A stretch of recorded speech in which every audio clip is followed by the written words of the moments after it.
রামকৃষ্ণ দেবের স্মৃতিবিজড়িত ৩৫০ বছরের প্রাচীন ভদ্র জমিদার বাড়ির পুজো। বাঁকুড়ার প্রাচীন দুর্গাপুজোগুলির মধ্যে অন্যতম কতুলপুরের ভদ্র বাড়ির দুর্গাপুজো। কালের নিয়মে এক কালের বিখ্যাত জমিদারি আজ আর নেই। জৌলুস হারিয়েছে জমিদার বাড়ির সেই দুর্গাপুজো, কিন্তু এই পুজোকে ঘিরে এলাকার মানুষকে আজও তাড়া করে বেড়ায় অদ্ভুত এক নস্টালজিয়া। কতুলপুরের ভদ্র পরিবারের এক কালের মূল ব্যবসা ছিল লবণের আমদানি রপ্তানি। জনশ্রুতি এই ভদ্ররা মনসামঙ্গল খ্যাত চাঁদ সওদাগরের প্রকৃত উত্তরপুরুষ।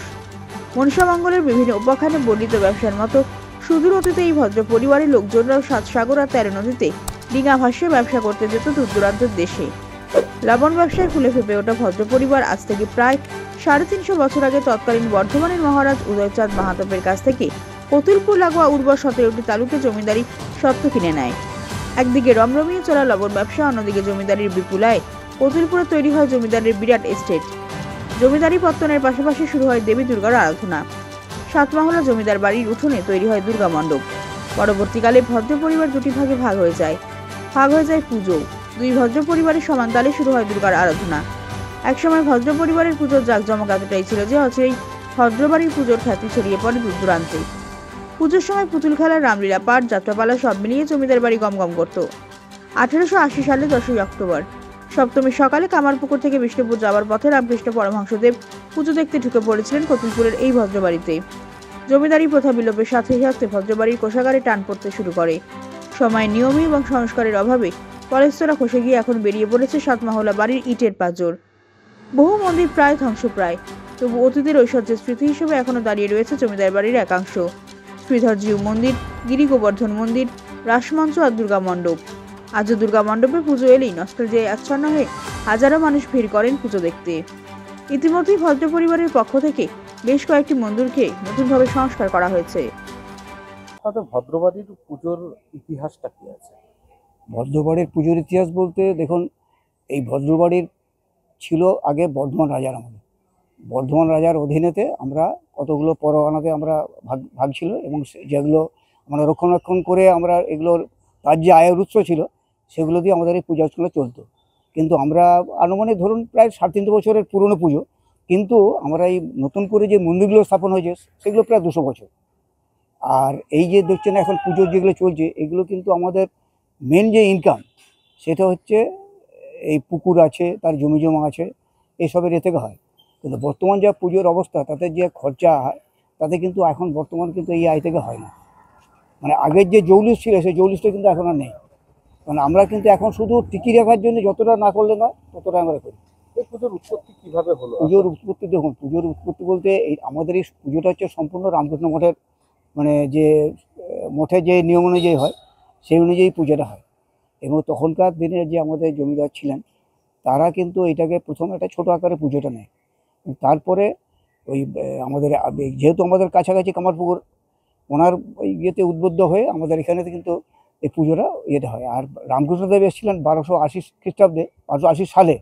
উনি এই আপনাদের যখন কামারপুকুরে ছিলেন, সেটা হচ্ছে বাংলা বোধহয় ফাল্গুন মাস থেকে আশ্বিন মাস পর্যন্ত ছিলেন।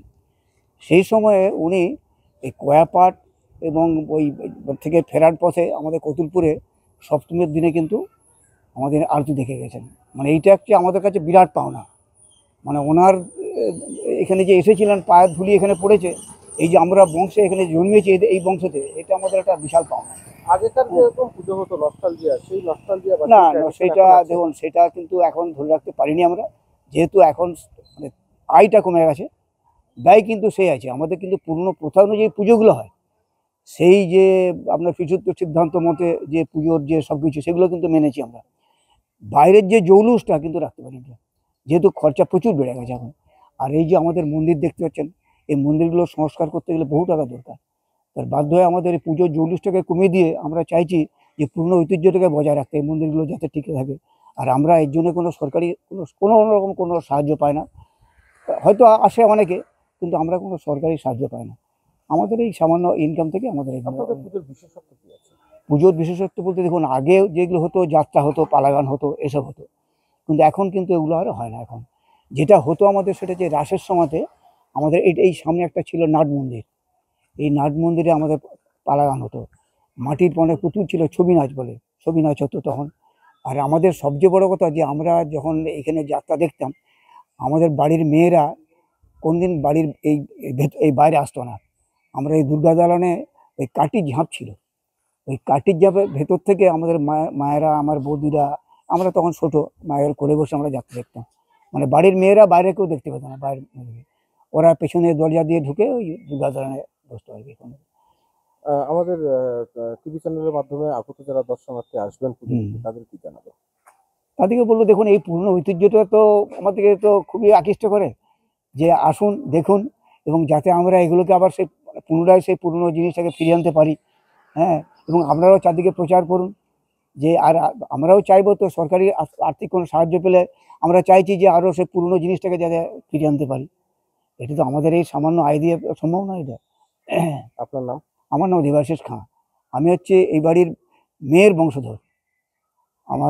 আমাদের যে এখানে ভদ্রবাড়ির যে কর্তারা ছিলেন, তার আমার মায়ের বাবা হচ্ছে প্রতাপচন্দ্র ভদ্র। এখানে 6 কর্তা ছিলেন, কর্তাগুলোর নাম বলে দিচ্ছি আমি: বৈষ্ণবচরণ ভদ্র, প্রতাপচরণ ভদ্র, বিপ্রদাস ভদ্র, কৈলাসচন্দ্র ভদ্র, আর 2 জন মহিলা ছিলেন, যজ্ঞেশ্বরী দাসী আর হচ্ছে আপনার যজ্ঞেশ্বরী হরসুন্দরী দাসী। এই কজনের নামে কিন্তু এই পুরো এস্টেটটার অর্থনাম আছে। আমি তারই বংশধর একজন।